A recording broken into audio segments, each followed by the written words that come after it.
This series of community jazz kicked off in fine style on Tuesday with the Veterans Library hosting Jazz in the South, the 16th edition, and New Kids on the Block Canneries had a spectacular debut of Moon River Jazz. First, let's look at Library and Jazz in the South. Harris Bernard Fanis with this report.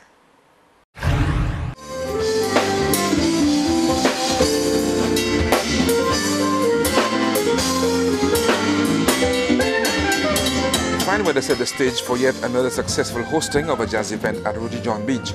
Unlike last year, it was blessed with sunshine when the opening act, Angus Jean-Baptiste and the Eastern Folk Band, performed a tribute to Ives Simeon, Library's best-known folk musician. He passed away recently. Band leader Angus Jean-Baptiste was the only violinist to have been tutored by the folk icon. I knew the music, I knew the instruments, I knew amplification, but I did not know the folk music itself. So I had to adapt the classical to the folk, which was not a very difficult transition, but I needed a mentor, somebody who had already started, somebody who knew what to play when, who knew or, what made people move. So I picked that up from him, and he knew most of the folk songs.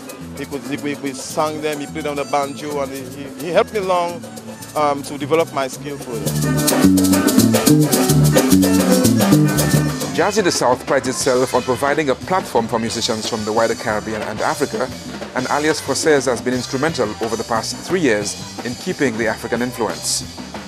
We are very pleased with what we are doing with our partnership with Jazz in the South, and our own goal, I can say, we bring African, we try to make African link with the Caribbean, and every year we bring an African band.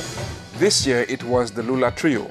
The lead singer, who is from the Congo, was pleased to be part of St. Lucia Jazz. Oh, I'm happy. It's a surprise for me. I like the sound, I like the organization, I like the way they welcome us, so I'm happy.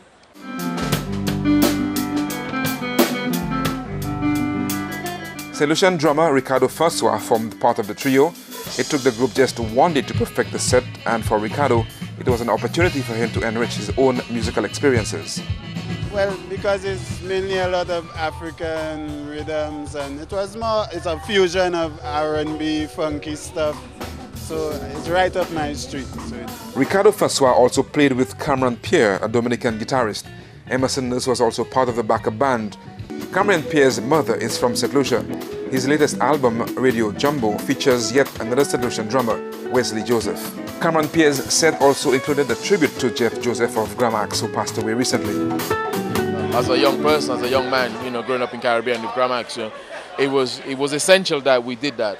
I felt, and as he was popular here, he was popular all over the Caribbean, So we really wanted to do something, and it was quite appropriate, I thought, yeah. There was yet another combination on stage, this time through a band called Alibi, headed by Richard Payne and featuring on drums the opening of jazz headliner Teddyson John. There was also an instrumentalist from Finland. This was very pleasing to the organizer.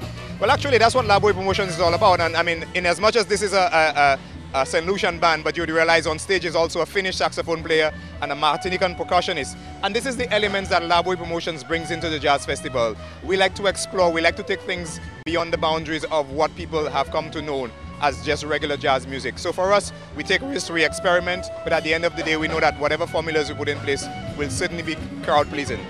Jazz in the South has matured as an event, and that has been motivating for the sponsors who have been giving invaluable financial and other support to the one-of-a-kind event. And this year it's just wonderful. The weather has been fantastic. All of the branding looks wonderful. I think the setup is really good, and it has allowed some room for the patrons to just expand and really enjoy the setting. It's a wonderful environment, and as a sponsor, we're very pleased. As we're participating, we get some very good exposure from this event, and it really is a wonderful event for us to be a part of. The planning for the 17th edition of Jazz in the South is already advanced, with organizers hoping for good weather and more great music.